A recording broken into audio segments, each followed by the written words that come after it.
It begins in the dark. In the winter of 1846, a man named Nicholas Cummins, a magistrate, travelled to a place called Skibbereen in the far southwest of Ireland. He had heard the rumours. He did not believe them, so he went to see for himself. What he found he wrote down, because he wanted the world to know it could not say it had not been told. I entered some of the hovels. In the first, 6 famished and ghastly skeletons, to all appearances dead, were huddled in a corner on some filthy straw, their sole covering what seemed a ragged horsecloth. I approached in horror, and found by a low moaning they were alive. This is the story of how that happened. How, in one of the wealthiest empires the world had ever known, 1 million people starved to death within a few days' sail of the richest city on earth. And it is the story of what came after, because in the space of a single decade, a nation of 8.5 million people was cut nearly in half. 1 million dead, 2 million gone across the sea, and the leaving never truly stopped. This is not only a history of death, it is the origin story of a people who would scatter to every corner of the earth: Boston, New York, Liverpool, Sydney, Quebec. If your name is Irish, if somewhere behind you there is a family that crossed an ocean and never came home, then this is not someone else's history. This is how you came to be, how one crop scattered a nation. To understand the catastrophe, you have to first understand how fragile the thing was that broke. In 1845, Ireland held roughly 8.5 million people. It was one of the most densely populated rural societies in all of Europe. Not its cities, its countryside. The land itself was packed with people, far more than the soil could comfortably hold, and those people were balanced on a single point: the potato. It had arrived in Ireland centuries before, and it had changed everything. On a small plot of poor ground, a potato crop could feed a family where grain could not. It was rich in nutrition. It grew in soil too wet, too rocky, too marginal for anything else. And so it allowed people to live and to multiply on less and less land. For the poorest of the Irish, and there were around 3 million of them, the potato was not part of the diet. It was the diet, very nearly the whole of it. A working labourer might eat 12 to 14 pounds of potatoes in a single day, boiled in the morning, boiled at noon, boiled at noon, boiled at night, with perhaps a little buttermilk, if there was a cow. Think about what that means. An entire population, millions of people, depending on one food, and not even many varieties of that food. Overwhelmingly, they grew a single type, a high-yielding variety called the lumper. Cheap, reliable, heavy in the ground. One crop, one variety, one thread holding up millions of lives. And the way that land was held made the thread thinner still. Most of these people owned nothing. They were courtiers and Kanaka tenants.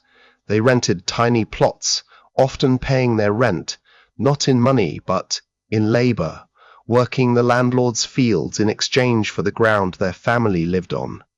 A single acre, sometimes less, was the difference between survival and ruin.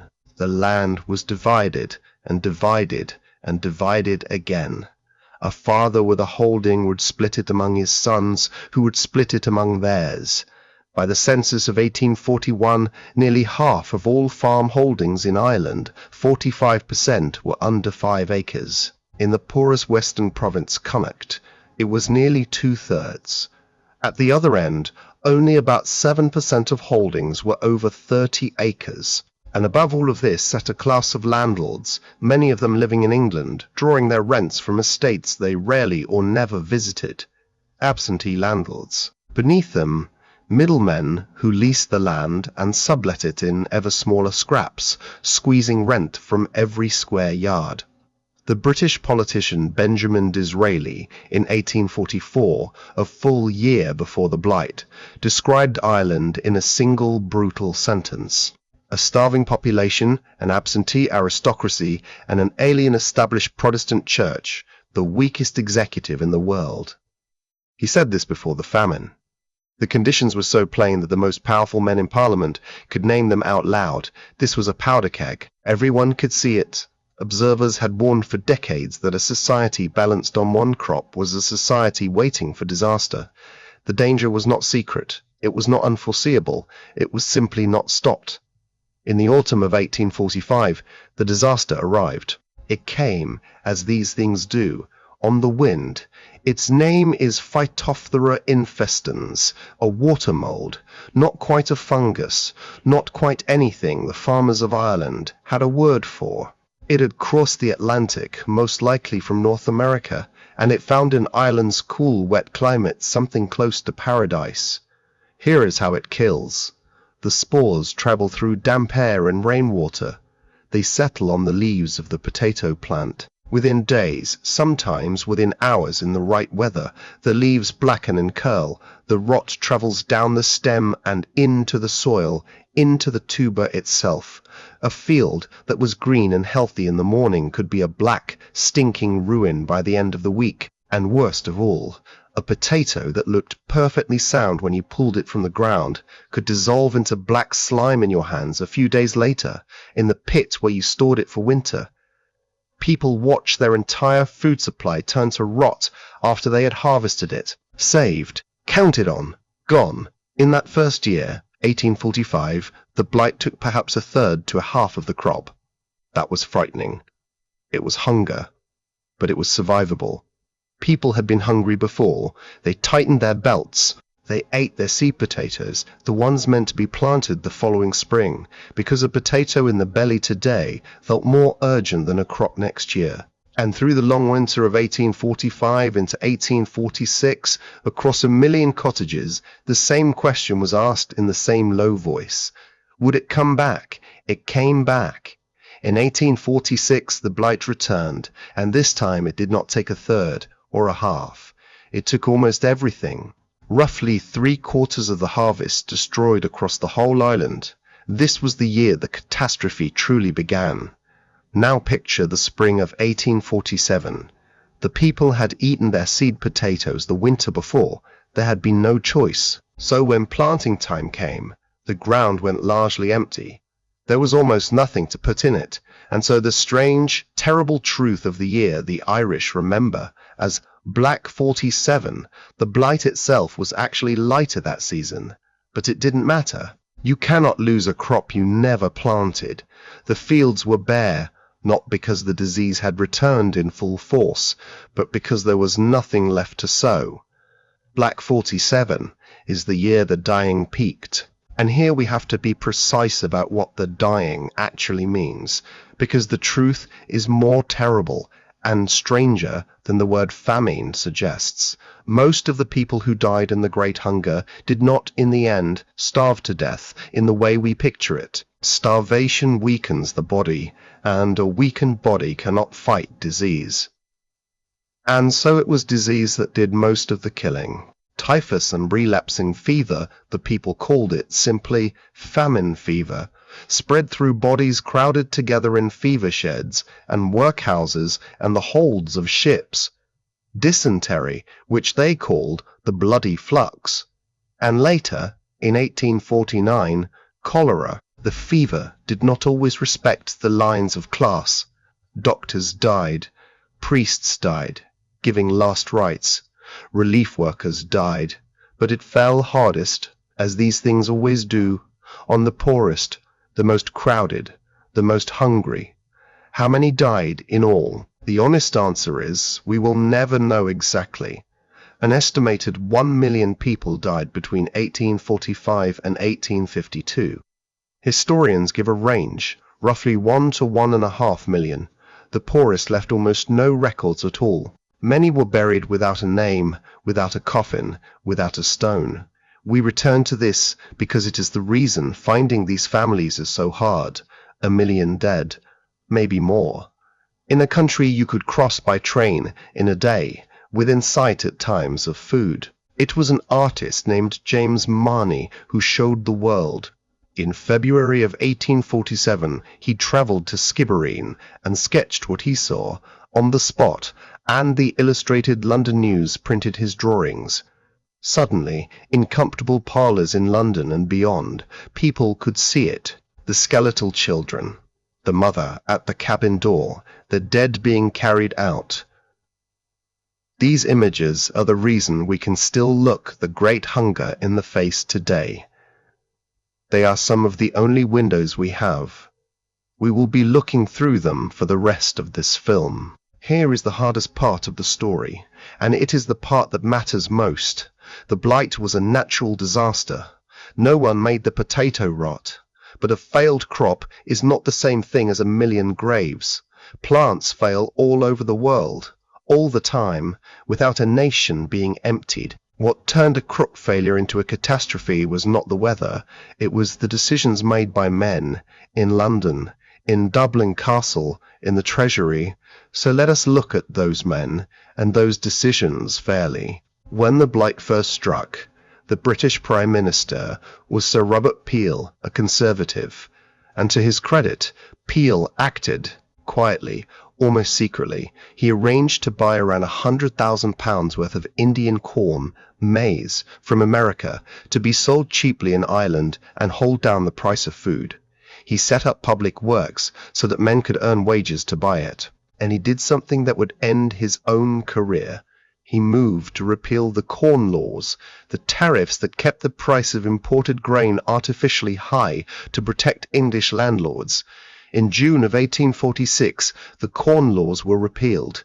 It split his party. Within days, Peel was out of office. In his place came Lord John Russell and a Whig government, and with them a different philosophy, a colder one. That philosophy had a name: laissez-faire. Leave it alone. Let the market decide. The conviction that it was not the proper business of government to feed its people, that to interfere with trade, to give food away, would distort prices, ruin honest merchants, and breed a population of dependents who would never again stand on their own. Russell's government began winding down the measures Peel had put in place. The food depots, the intervention, the hand on the scale. And at the centre of it all sat one civil servant whose name has become inseparable from the famine: Charles Edward Trevelyan, the man in charge of relief at the Treasury. Trevelyan was efficient, hard-working, and utterly certain. He was also a believer in something called providentialism, the idea that the famine was, at least in part, the work of Providence, a divine judgment, a corrective for a backward and overpopulated society. He wrote, in chilling terms, of the famine as a mechanism for reducing surplus population. To a man who believed God had sent the hunger for a reason, generous relief was not just bad economics, it was interfering with the will of God. So what did relief actually look like on the ground? First, the public works. At their peak in December of 1846, somewhere between a third and a half of a million people were employed on them, building roads, often roads that went nowhere, breaking stones, moving earth. The idea was that the able-bodied poor should earn their relief, never simply receive it. But the system was broken in a way that killed people. The wages were low, and they were paid late, sometimes days late, while the price of food climbed by the hour. So you had the obscene spectacle of men, already starving, doing hard physical labor all day, breaking rock in the winter cold and still not earning enough to keep their families alive.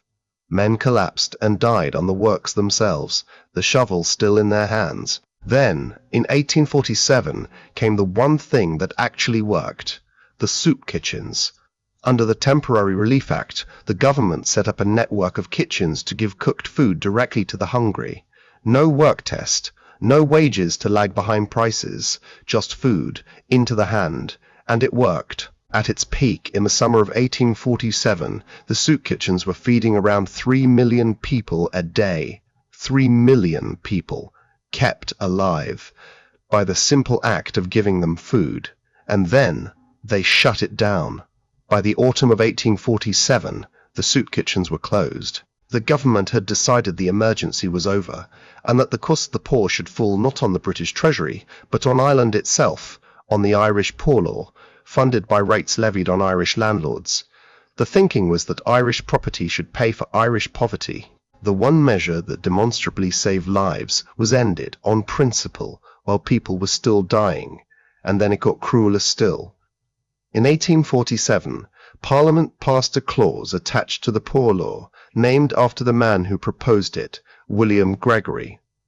The Gregory Clause, the quarter-acre clause. It said simply that no one holding more than a quarter-acre of land could receive any relief. Think carefully about what that meant. To get food, to keep your children alive, you first had to give up your land. You had to surrender the very thing that might one day let your family recover. Relief and eviction became, by law, the same act, and so people gave up their holdings to eat. Tens of thousands of them. In 1849, around 90,000 people were put off the land. In 1850, over 100,000 more. And here we come to the fact that more than any other makes the blood of Irish people boil to this day. Throughout the famine, throughout the dying, Ireland never stopped exporting food. It is true. Even as people starved, ships left Irish ports carrying grain, cattle, butter and bacon to England. In 1846, around 1.8 million quarters of grain were shipped out of Ireland, while only about 1 million came in. For many, that single fact settles the question. Food leaving a starving country under armed guard at times to pay the rent. It looks like murder, but honesty demands the fuller picture. By Black 47, imports of food into Ireland, especially cheap American maize, far exceeded exports. The exports never stopped, and that is a moral scandal in itself. But by the worst years, the food coming in outweighed the food going out. The exports alone did not cause the deaths. The deeper causes were poverty, the price of food, and a refusal to simply give it away. Both things are true at once. Ireland exported food while its people died, and Ireland could not have been saved by stopping those exports alone. The catastrophe was bigger and more systemic than any single grain ship, which brings us, at last, to the question that has never stopped being argued. Was the Great Hunger a famine, or was it something with a darker name? The Irish revolutionary John Mitchell gave the indictment its most famous form in 1861. His words have echoed for a century and a half. The Almighty, indeed, sent the potato blight, but the English created the famine. In our own time, the historian Tim Pat Coogan, in his book The Famine Plot, has argued the case for deliberation, testing British conduct against the modern United Nations definition of genocide, and finding it, in his view, guilty. But most professional historians do not go that far. Cormac O'Grada, perhaps the leading economic historian of the famine, puts it bluntly: no academic historian continues to take the claim of genocide seriously. What the mainstream of historians describes instead is something that is perhaps more disturbing in its ordinariness, not a plan to exterminate, but a lethal combination of ideology and indifference, a government that had the power and the resources to prevent mass death and chose on principle not to use them fully. The historian Christine Kainali, who has spent her life studying the relief efforts, lands on a verdict that is measured but damning, that doctrine triumphed over humanity, that the rules of political economy were followed all the way to the graveyard. So here is where we will leave it, honestly, in the place where the evidence leaves it. The Great Hunger was a man-made catastrophe. The blight was natural. The death toll was not. It was made by human decisions, by an ideology that placed the free market above human life, and by an indifference that let 1 million people die within an empire that could have saved them. Whether it was deliberate, whether it deserves the name genocide, is genuinely, seriously argued by serious people, and it is still argued today. We have laid the record before you. The judgment, in the end, is yours. If the politics of hunger were cold, what came next was physical and visible and impossible to misread. The clearances. For many landlords, the famine was not only a tragedy, it was an opportunity. The land was overcrowded with tiny, rent-poor holdings. Now, with tenants unable to pay and the law allowing relief only to those who gave up their land, the landlords could do what they had long wanted: clear the people off and turn the ground to pasture, to grazing, to profit. And so came the great evictions. The numbers are staggering. Around 250,000 people were officially evicted between 1849 and 1854, but the official number captures only a fraction. When you add those who voluntarily surrendered their holdings under the threat of the crowbar to qualify for relief, to avoid the shame of being thrown out, the real figure is likely 500,000 people or more put off their land in a handful of years. An eviction was not just being told to leave. The landlords had learned that a family put out of a cottage would simply creep back into it that night, with nowhere else on earth to go, so they began to tumble the houses. The crowbar brigade would arrive, and as the family stood in the road with their few possessions, the men would knock the walls down and pull the roof in, so that there was nothing left to return to. One landlord, the Earl of Lucan, cleared over 2,000 people from a single parish, and here is one of them. Her name was Bridget O'Donnell. In December of 1849, the Illustrated London News printed her image and her own words. She was pregnant, sick with fever, when the agents came to level her home. She lost the child. She survived, barely, and she stood for the photograph that the age could make, an engraving, holding her 2 surviving, starving children. The mother at the center of it all, she has become the single most enduring image of the Irish in the famine, a woman with nothing, and her children looking out at us across nearly 2 centuries. There was, in some places, one more cruelty layered on top of the hunger. It was called souperism. In certain areas, a small number of Protestant missionary groups offered food, soup, to the starving, but on a condition that they renounce their Catholic faith, attend Protestant services, send their children to Protestant schools. Take the soup, change your church. In fact, souperism was relatively rare, and most Protestant relief, including the heroic work of the Quakers, came with no strings at all. But the wound it left in Irish memory was enormous and lasting. To take the soup became one of the bitterest insults in the language. The few who used hunger as a weapon of conversion stained the many who simply tried to help. And so, across Ireland, in cottage after cottage, families came to the same impossible decision. To stay was to die, of hunger, of fever, of the crowbar. To leave was to cross an ocean they would never recross, to a country they would never see, away from everyone and everything they had ever known. When a family member left, the community held a gathering the night before. They called it an American wake. A wake, the ceremony you hold for the dead, because everyone in that room understood that the person leaving was, for all practical purposes, gone forever. They would not come back. There would be no visits, no return, no reunion in this life. So the family and neighbors gathered, and they sang, and they keened, and they mourned for a living person sitting right there among them, who in the morning would walk to the ship. Understand this clearly, because it is the heart of the whole story. For these people, leaving Ireland was not an adventure. It was not opportunity. It was not the pursuit of a better life. It was the last way to survive. And so they went to the ships. Most of them passed first through Liverpool, the great port of the British Empire, and the funnel through which the Irish poured out into the world. From the Irish ports they came across to Liverpool, and from Liverpool they boarded the vessels that would carry them across the Atlantic. The ships have their own name in history. The Coffin Ships. They were, very often, the worst vessels afloat. Old, rotting, barely seaworthy, pressed into the emigrant trade because there was money in carrying desperate people. They were grossly overcrowded. The food was inadequate, the water foul. Below decks, in the dark, hundreds of people already weakened by years of hunger were packed together for a voyage that could last 6 weeks or more. And into that crowded dark, they brought the fever with them. Typhus spread through the holds like fire. People who had survived the famine in Ireland, who had endured everything, died at sea within sight of neither shore, and were buried in the only grave available, the water itself.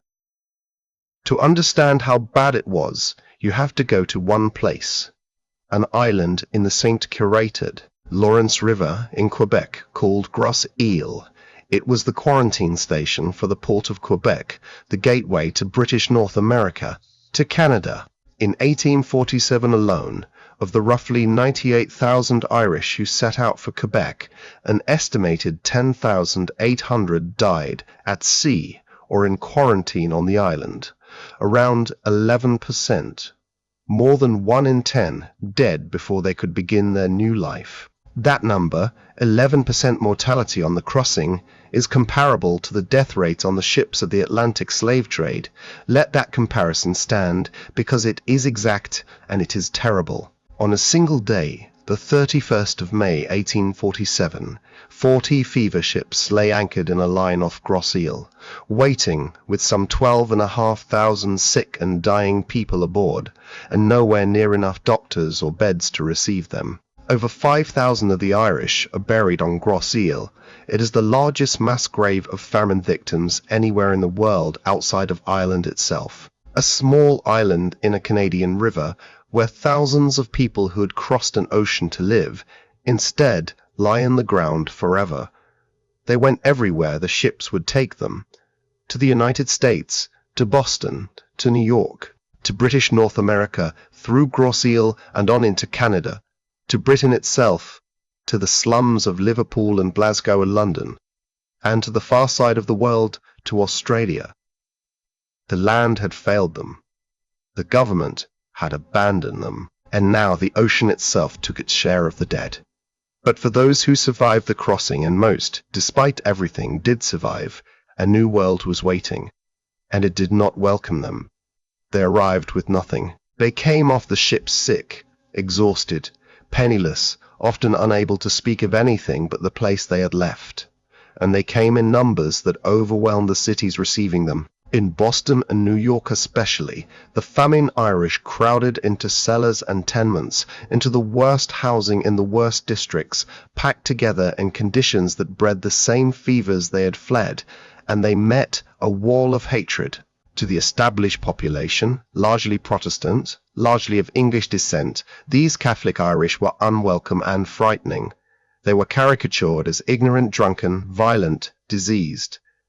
As a threat to wages, to order, to the Protestant character of the nation, shop windows and newspaper advertisements carried the phrase that became a scar in the Irish-American memory: "No Irish need apply." They started at the very bottom. The men dug the canals and laid the railroads and loaded the docks. The women went into other people's houses as servants. They took the work no one else would take, for the wages no one else would accept. And then, slowly, generation by generation, they built something extraordinary. The scale of it is hard to grasp. In the decades during and after the famine, around 5 million Irish people would ultimately emigrate to the United States alone. Of all the emigrants who came to America in the years between 1851 and 1860, an astonishing 81% were Irish. They did not come alone, and they did not stay isolated. They sent money home. By 1851, Irish emigrants in America and Britain had sent back something like £1.4 million, an enormous sum, and most of it went to a single purpose: bringing the next family member over.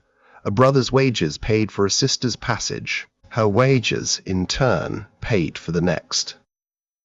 They called it chain migration, and it meant that the leaving, once begun, fed itself for generations. There is one thread in this story worth holding onto especially, because it is so human, and because, as we will see, it can still be traced today. Between 1848 and 1850, under what was called the Earl Grey Scheme, around 4,000 orphan girls aged 14 to 19, taken from the workhouses of Ireland, were shipped to Australia. The colonies needed women. The workhouses were overflowing with girls who had lost everyone, so they were gathered up and sent to the other side of the planet, alone, to begin again among strangers. 4,000 individual girls, each with a name, each recorded in a list. Remember that. We will come back to why it matters. This is the great paradox at the famine. Out of one of the worst catastrophes of the 19th century, out of mass death and forced exile, came one of the great peoples of the modern world. The Irish diaspora, a nation that, having been scattered, took root on every continent and refused to disappear. And what of the land they left behind? It never recovered, not for 100 years. In 1841, before the famine, Ireland held about 8.2 million people. By 1851, just 10 years later, it had fallen to around 6.5 million, a loss of 1.5 million souls to death and emigration in a single decade. And the decline did not stop there. It kept falling year after year, decade after decade. By the early years of the 20th century, 1901, 1911, the population of Ireland was around 4.4 million. Roughly half. The country had lost roughly half of its people and stayed that way. Some townlands, the small ancient land divisions where families had lived for centuries, lost 2/3 of their people. The houses fell in. The fields went back to grass. The roads led to villages that were no longer there. Emigration did not end with the famine. It became a way of life. For generation after generation, the expectation in much of rural Ireland was simply that the children would leave, that you raised them and loved them and put them on the boat. Ireland holds a grim distinction in the history of Europe. It is one of the only countries on the continent whose population was lower at the end of the 20th century than it had been in the middle of the 19th. The leaving, once it started, lasted over 100 years. And something else was lost beyond the people themselves.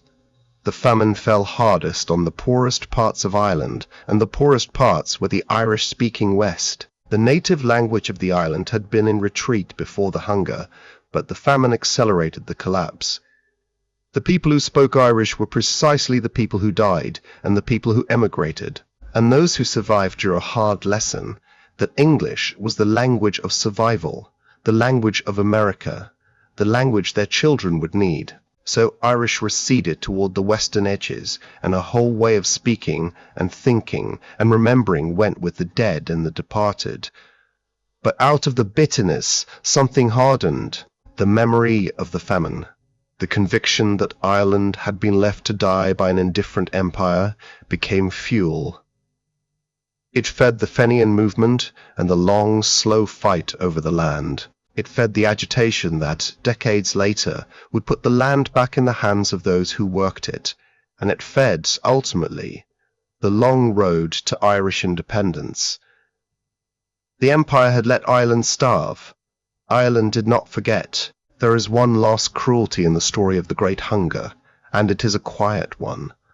The people who suffered most left the faintest trace. If you go looking today for an ancestor who lived and died in famine-era Ireland, you run into a wall, several walls in fact, and it helps to understand why, because understanding the walls is the first step to getting around them. First, civil registration, the state recording of every birth, marriage and death, did not begin in Ireland until 1864. For Catholics, that is after the famine. The poorest people who died in hunger were never recorded by the state at all, because the state was not yet recording.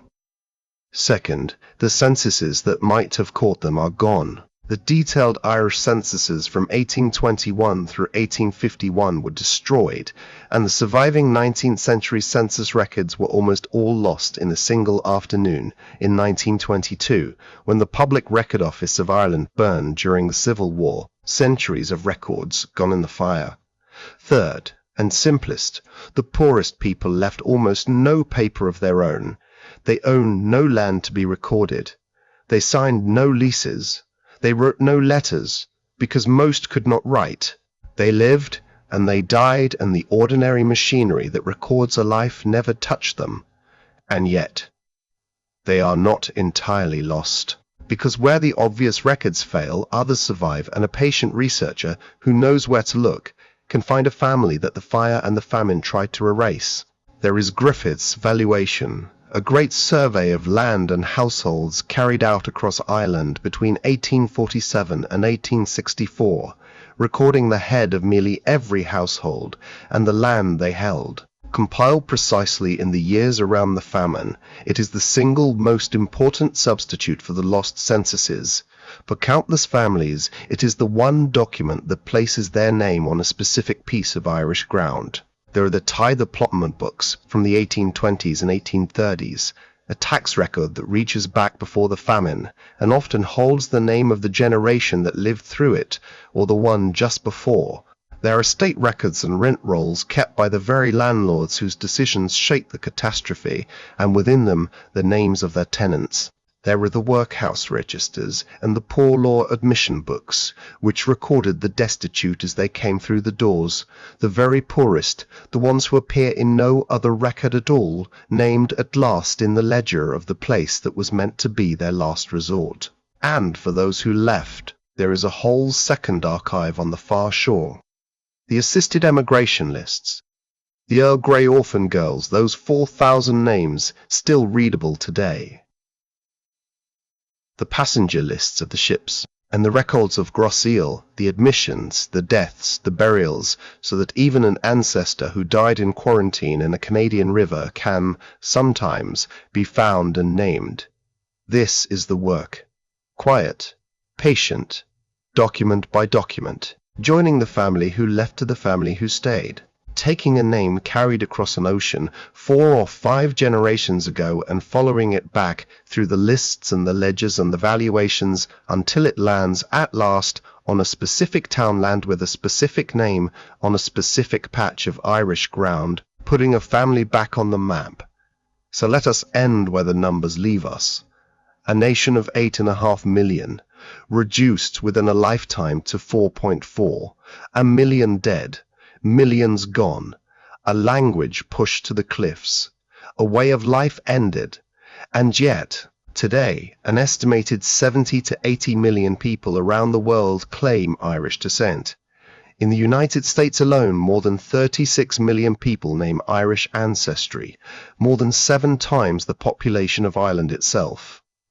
How is that possible? How does a catastrophe that emptied a country produce a people now scattered in their tens of millions across the entire earth? Because that is exactly what the famine did. It took a nation that lived, packed and rooted, on one small green island, and it broke it open and flung its people to every shore. The tragedy and the diaspora are the same event. You cannot have the one without the other. And here is what that means for you. If your people are Irish, if there is, somewhere behind you, a family that crossed an ocean and built a new life among strangers, then you are almost certainly the descendant of 2 kinds of survivors, the ones who survived this, and the ones who left. The Great Hunger is not a chapter in someone else's history book. It is the reason your family is where it is. It is the reason you exist on this side of the ocean to hear this story at all. It is your origin story. And every one of those families, every emigrant who walked to a ship and never came home, came from somewhere. Not Ireland in the abstract. A place, a townland with a name, a specific patch of ground with a specific name where their people had lived perhaps for 1,000 years before the hunger took them away from it. That place still exists, and it can still be found.